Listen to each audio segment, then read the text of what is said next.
Hello, this is Terry from Martindale, Arkansas, and let's finish up our HAZCOM Part 3, talk about SDSs. Again, this is Part 3.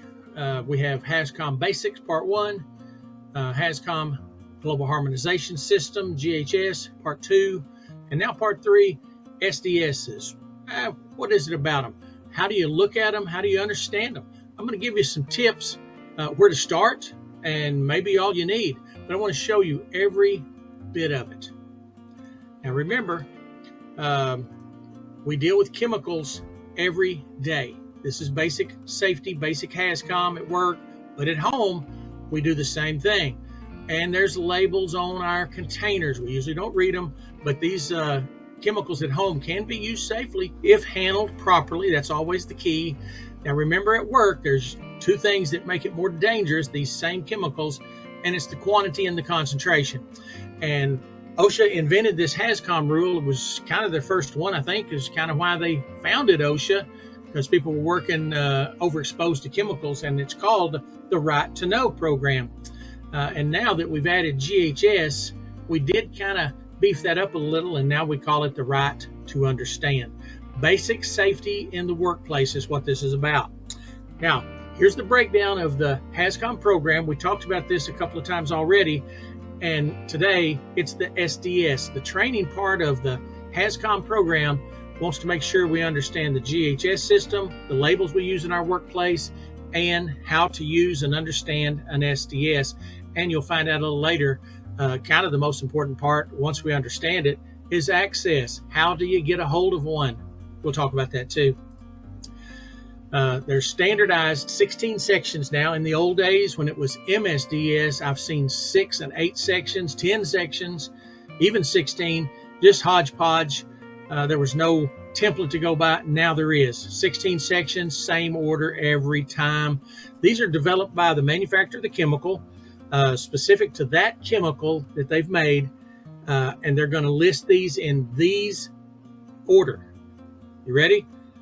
1, identification. Number 2, notice I kind of made a point there, hazard identification. We're going to spend a lot of time on that one, not so much on some of these others. And here's the other 8.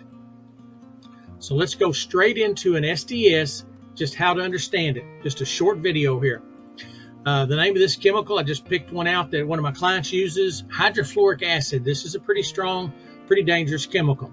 So section 1, ID. All right, section 2, remember, I wanted to make sure we really understand this one.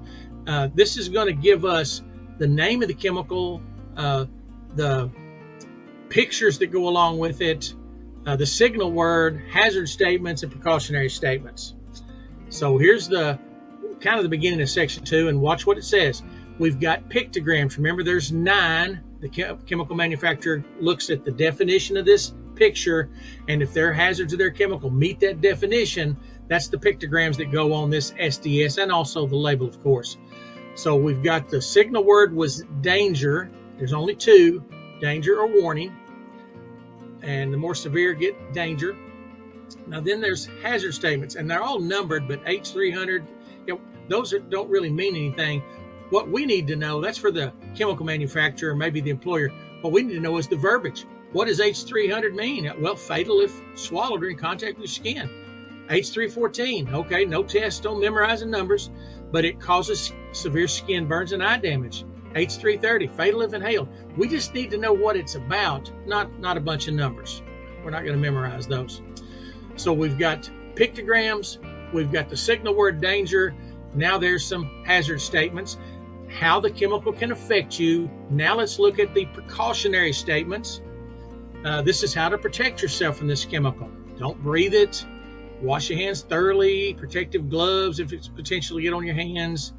Obviously, there's going to be some eye protection, possibly even respiratory in certain small areas. But that's part of the precautionary statements. Here's a few more, just reiterating the layout again on section 2.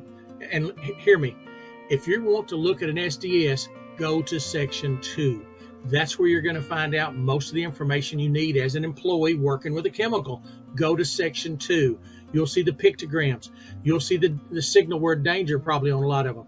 You'll see hazard statements, how it affects you. You'll see precautionary statements, how to protect yourself. Now remember, from the previous video, GHS, we talked about this label. This is the new GHS label. Let's look at it one more time and see if we find out something. I see the name.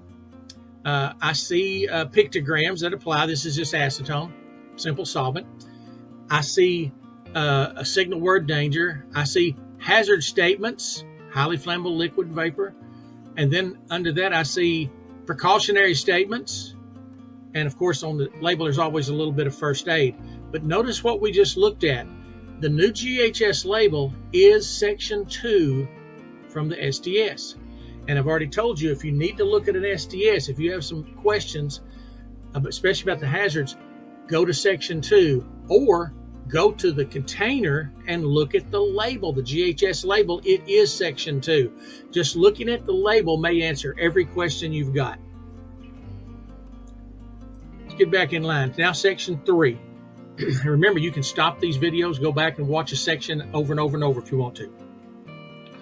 We're going to have some ingredients and some percentages. Yeah. Not really that important for us. Go to section 2 to find out what that means, how it can hurt you.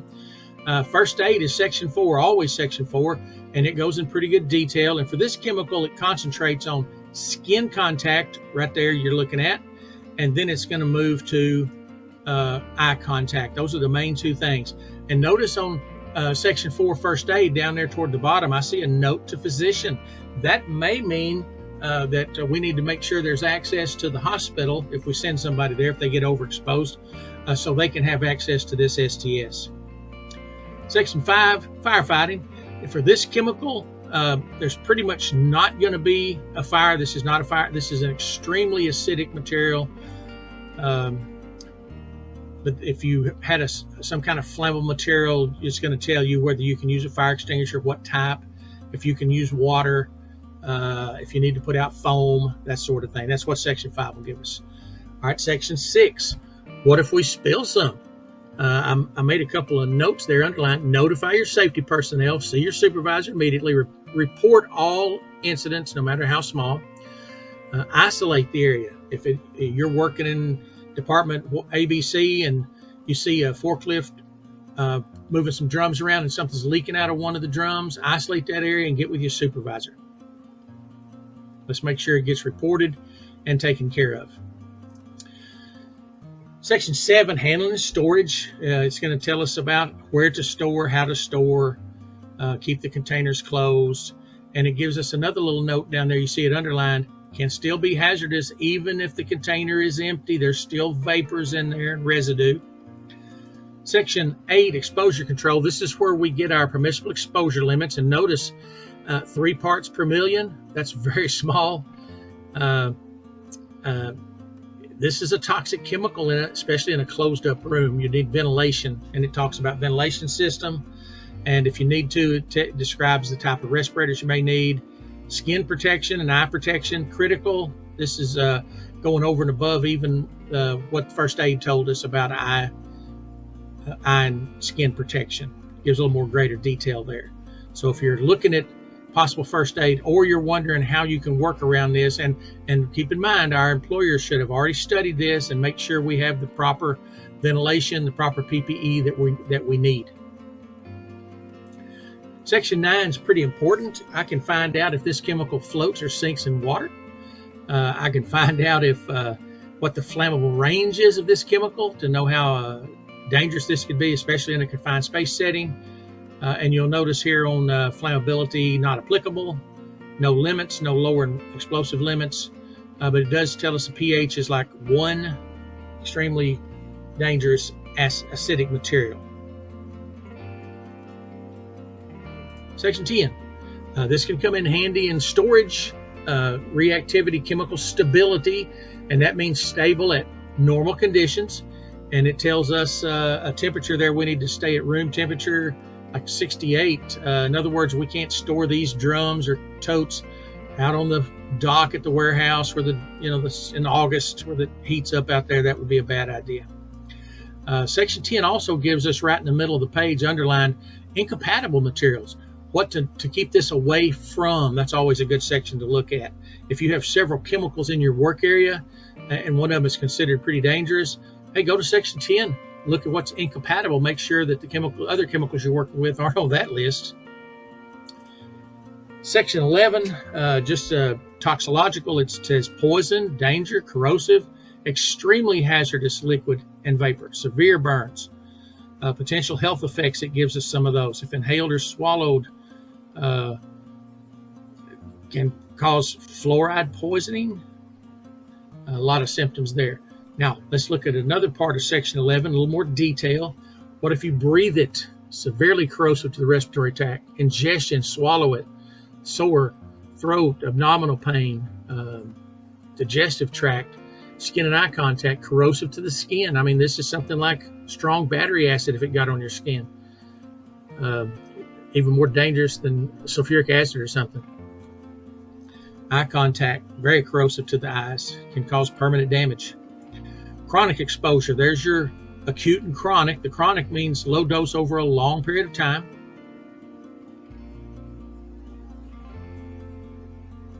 Let's take a look at the next section, 12, ecological. Dangerous to fish. If this gets spilled in a stream or a pond or a lake or a river, we're going to have some other regulatory agencies involved with us on that one, of course.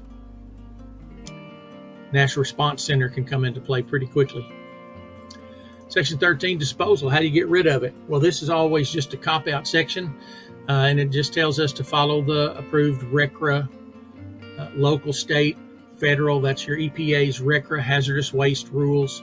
And that's, if you're going to be shipping this stuff out as haz waste, somebody in your workplace should know all about this anyway, because that RCRA training is required initially and annually to make sure we know how to get rid of our hazardous waste, how to store it, how to process it, how to mark and label it, and then how to ship it out.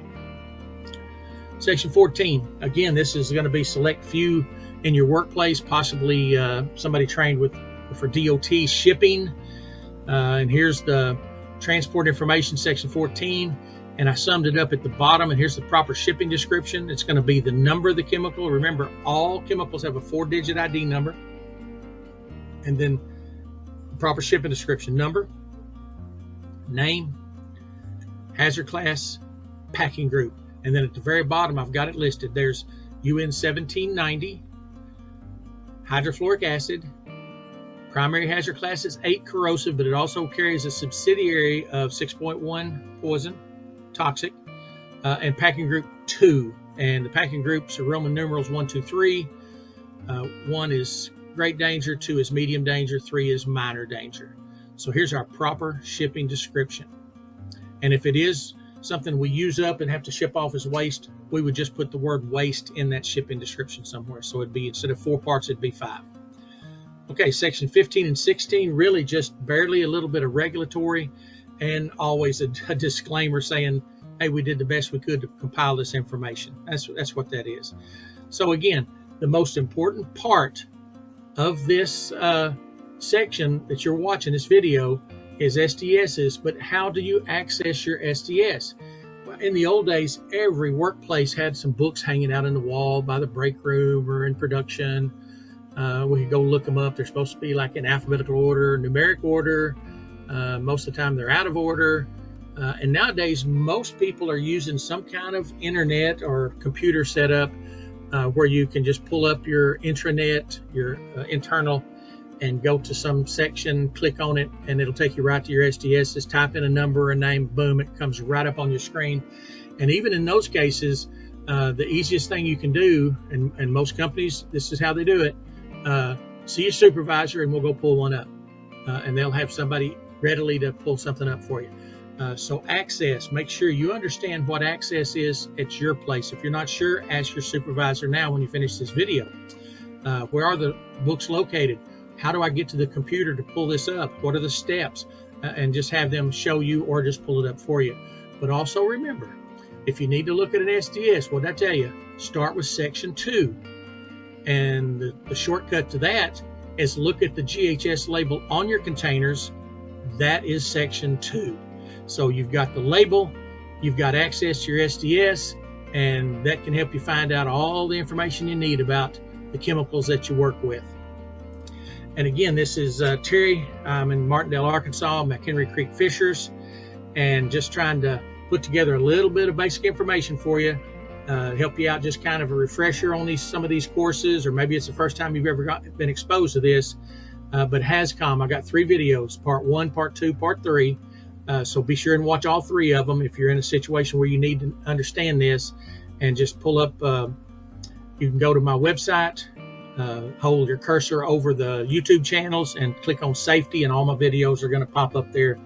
Has to do with safety in the workplace, and it's growing all the time. Hopefully I'll have about 20 up there before the end of the year.